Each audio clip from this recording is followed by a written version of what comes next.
Hola, ¿qué tal? Bienvenidos un día más al canal y hoy venimos para hacer un repasito de la situación de los lesionados del Barça, de algunos de los casos más importantes.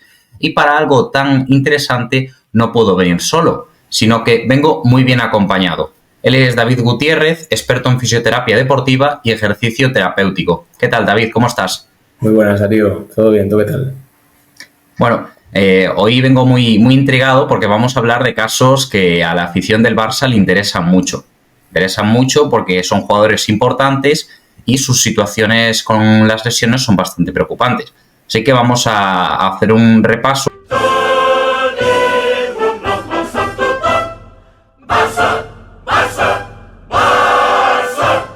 Y vamos a comenzar por uno que volvió el otro día después de 163 días. Y es Frenkie de Jong. Ese tobillo que vimos que está en la pretemporada, pondré por aquí la foto, que vimos que estaba súper hinchado. La temporada pasada estuvo 258 días de baja entre 3 lesiones de tobillo. ¿Qué pasa con ese pie, David? Pues resulta que Frenkie tuvo una lesión de la sindesmosis tibio-peronea. Esto es un ligamento que afecta entre la tibia y el peroné. Es un ligamento que normalmente en los esguinces no suele verse afectado, pero en estos de tanta gravedad sí. Esto fue en un partido en el que Frenkie recibe un balón fuerte contra el tobillo y tiene una torcedura grave. Si no recuerdo mal, fue contra el Betis, ¿no? La última. Sí, esta última. No, la última fue contra el Madrid, con Valverde. Cierto, es verdad, un balonazo de Valverde. Y vuelve casi después de 6 meses y a esto ya, bueno, no se le suma el hecho de que solamente esa estructura del tobillo pueda estar dañada, sino que qué estructura, que es compleja. Yo creo que tiene buen pronóstico realmente, aunque haya tenido ya más lesiones en ese tobillo, como comentábamos antes, que me dijiste que tuvo una lesión en el peroné, en el 17, sí. ya sí, jugando en el Ajax. No creo que esta lesión y la anterior estén tan fuertemente relacionadas. Seguro que algo afecta, ¿no? Pero ya ha pasado mucho tiempo. Yo creo que tiene buen pronóstico realmente. Lo que pasa es que, claro, los tobillos pues tienen la complicación de que no solamente ese ligamento, esa estabilización pasiva de la estructura queda tocada, sino todo lo que conlleva ese ligamento, que es una información constante al cerebro de en qué posición está este tobillo, ¿no? Cómo está recibiendo las cargas. Esos receptores que tienen estas estructuras son importantes y requieren un tiempo de recuperación a lo mejor un poco más largo. Tanto como 6 meses, difícil. A lo mejor tenemos un proceso de dolor un poco más complejo dentro de esta lesión. Se habló también de una posible operación que, bueno, salieron muchas informaciones, muchos rumores sobre eso. Se decía que el club le decía que se operase y él no quería. Luego el propio jugador en una entrevista a Barça One dijo que el club no le ofreció las garantías, decidió no operarse. Entonces, ¿crees que es correcto este tratamiento de no optar por cirugía? Yo ante estas lesiones nunca había visto una opción quirúrgica. Cuando el ligamento queda gravemente afectado sí que suelen intentar realizar una especie de cerclaje, una especie de refuerzo, como se hace en algunos casos de cruzado o se hace en algunos casos de otras roturas ligamentarias. Pero claro, aquí no tenemos una rotura ligamentaria completa. Es decir, ese ligamento sigue siendo suyo y sigue estando completo en principio. Yo no barajaría la cirugía. Vale.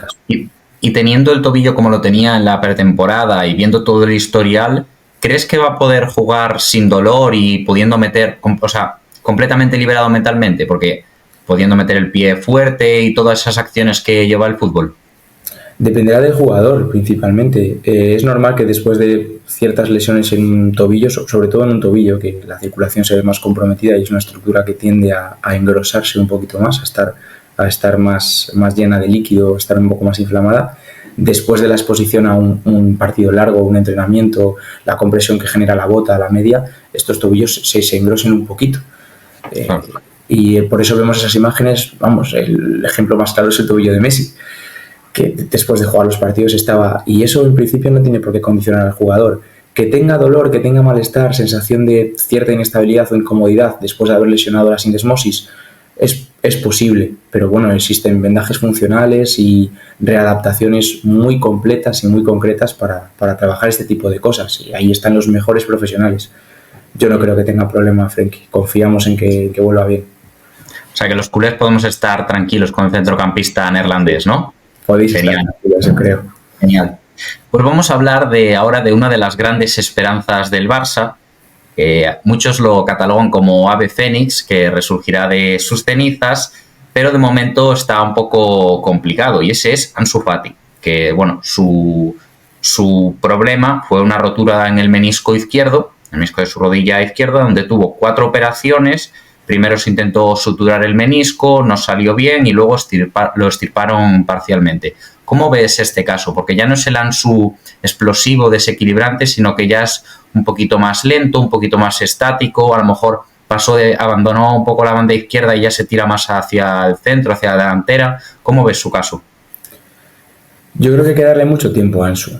La verdad es un jugador muy joven que ha tenido mala suerte, no solamente con la lesión, sino con el abordaje inicial de la misma, ese intento de sutura que realmente está bien planteado, porque es un jugador muy joven y hay que intentar mantener esas estructuras meniscales para que a medio o largo plazo se reduzcan los riesgos de artrosis, de procesos de daño en el cartílago a nivel de la rodilla. Entonces, yo veo correcta ese intento de sutura. La sutura no sale, falla hay muchas razones por las que puede fallar una sutura quirúrgica del menisco.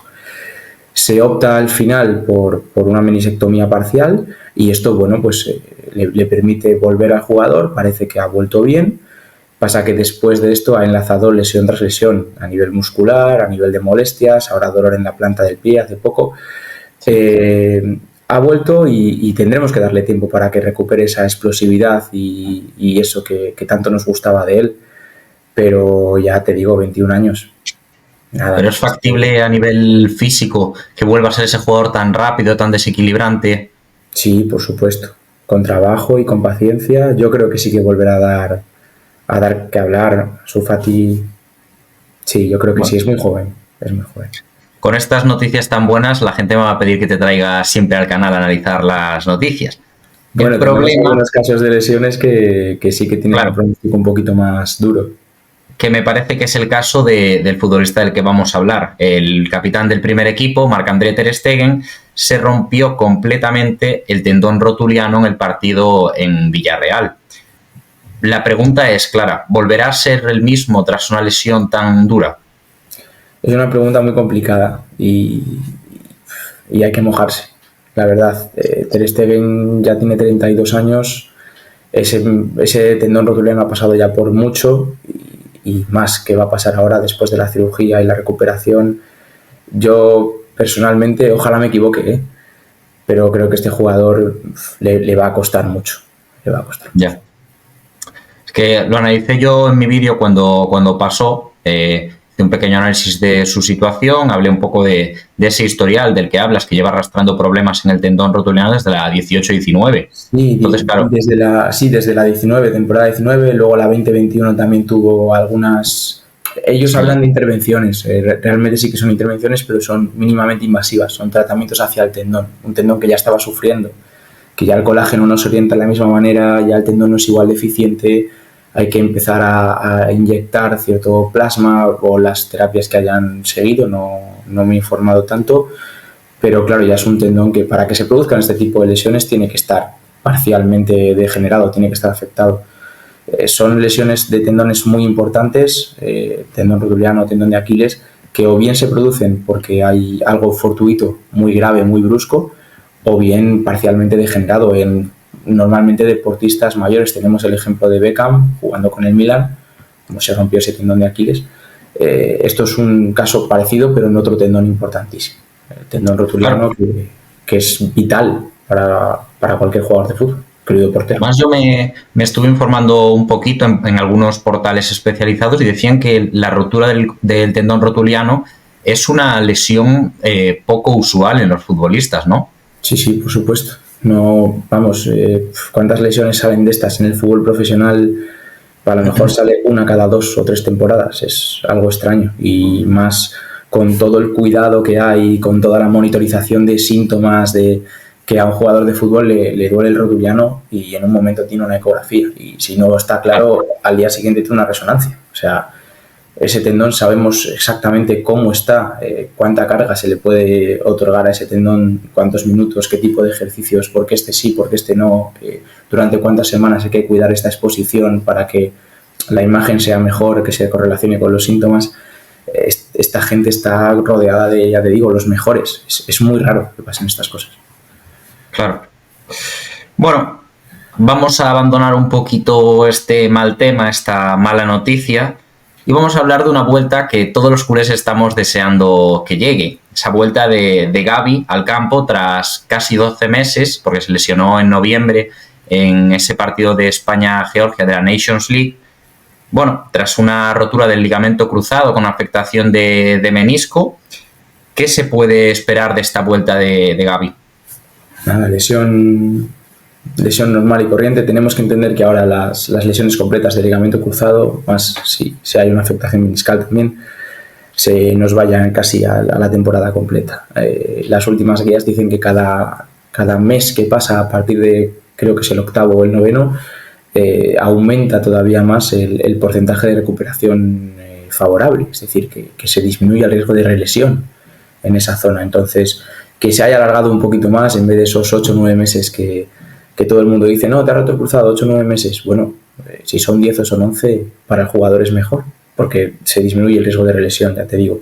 Entonces, yo estoy, totalmente convencido de que va a volver muy fuerte. Se le ve que encima entrena como nadie, lo tienen que frenar. Es un tío que, ya lo dijo Xavi en su momento, tiene un espíritu futbolista, es increíble, y yo creo que va a volver muy fuerte. Se habrán hecho las cosas muy bien, seguro, desde el Barça. Todos los fisios leemos las guías del Barça, o sea que yo estoy seguro que no va a haber problema con Gavi. Genial, porque es un futbolista que ya, además de lo importante que es en el aspecto deportivo, yo creo que es un jugador al que todos le tenemos un montón de cariño por su forma de ser, y la verdad es una necesidad ya volver a verlo sobre el césped. Decías que ya las lesiones de cruzado con afectación de menisco y tal, que hay que acostumbrarse a que sean ya más largas. Pero sí, es que cada vez vemos más lesiones de cruzado. La temporada pasada aquí en España, bueno, en la Premier hubo un montón, pero tirándonos a España, Militao, Courtois, esta temporada está Bernal, está Rodri recientemente, también lesionado de los cruzados. ¿Qué pasa con el ligamento cruzado? ¿Por qué se lesiona tanto? Es una estructura que está un poco al servicio del espectáculo. En estos deportes donde hay tanta pivotación, tanta frenada, se anterioriza la tibia con tanta facilidad. Ya no solamente en acciones donde hay contacto. Tenemos una lesión traumática hace un par de temporadas, la de Coquelin con el Villarreal, sino lesiones donde también pues, un mal apoyo, un mal gesto en rotación, el mal apoyo después del salto, como la de Gavi contra Georgia la temporada pasada. Son lesiones que son habituales porque el deporte un poco las pide de alguna manera, ya te digo, esas pivotaciones, esos aterrizajes, ese contacto donde la rodilla se puede ir hacia adentro o la tibia se puede ir hacia adelante, ¿no? Una rotación interna, valgo, anteriorización de la tibia, y tenemos que darnos cuenta de que ahora hay una mayor carga porque se juegan más partidos, porque se juega cada menos tiempo, porque se entrena de manera más exigente para trabajar X cosas. Cada vez el físico es algo más prioritario en el fútbol, y esto está bien porque el entrenamiento de fuerza puede reducir este tipo de riesgos lesionales, pero exponerse a este tipo de gestos con fatiga puede aumentarlo, ¿no? Entonces tenemos yo diferenciaría 3 grandes factores de riesgo a nivel de cruzado. El tema del factor mecánico. El deportista puede ser susceptible a este tipo de lesiones porque tenga un mayor valgo, o los rotadores se activen menos y esa rodilla tiende a irse más hacia adentro, el apoyo del pie no sea del todo correcto para liberar esta zona de estrés mecánico. Luego tenemos la carga en el sistema nervioso central, que de esto se habla mucho ahora. El deportista fatigado, deportista que no está concentrado en el campo, que tal, tiene más riesgo, por supuesto. Y luego la propia carga de minutos y de exposición al juego. Al final es proporcional, claro. Claro, la importancia, ¿no?, del descanso, que muchas veces se dice que es casi más importante o incluso más que el entrenamiento. Por supuesto. Es muy complicado, no cabe ninguna duda, y ya estamos viendo que los jugadores se están quejando. De hecho, en las últimas semanas se habló de una posible huelga de futbolistas. Ya para cerrar, ¿tú crees que, teniendo en cuenta la carga que tienen actualmente, sobre todo también en la Premier, porque tienen una copa más y así, ¿crees que está fundamentada esta petición de los jugadores? Hombre, yo creo que los jugadores son a los primeros que hay que escuchar en este tipo de cosas. Es una realidad que están rodeados de gente que lo monitoriza, que lo cuantifica, que sabe exactamente cuántos minutos está expuesto cada uno, cómo está a nivel de salud. Entonces están, por supuesto, muy protegidos y muy seguros, pero claro, cuando aumentan estos factores de riesgo, pues aumenta las lesiones.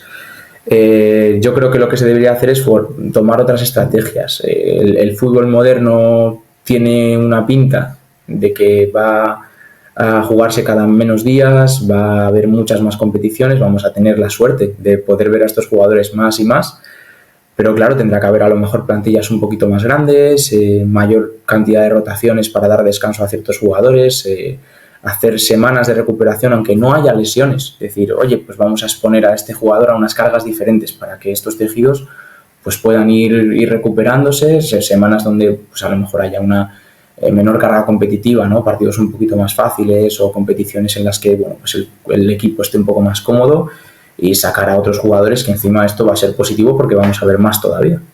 Claro, sí, completamente. Pues nada, muchísimas gracias, David, por aclararnos estos distintos casos que, bueno, como te decía antes, muchas veces la gente quiere saber y necesitamos expertos como tú que nos aclaren estas situaciones. Entonces, espero que hayas estado a gusto. Muchísimas gracias por pasarte. Y en cuanto a vosotros, espero que os haya gustado mucho el vídeo. Para mí ha quedado muy top, muy interesante. Entonces, creo que se merece un like y una suscripción. Y que le deis las gracias también por comentarios a David. Así que nada, adiós. Hasta luego, chicos, gracias.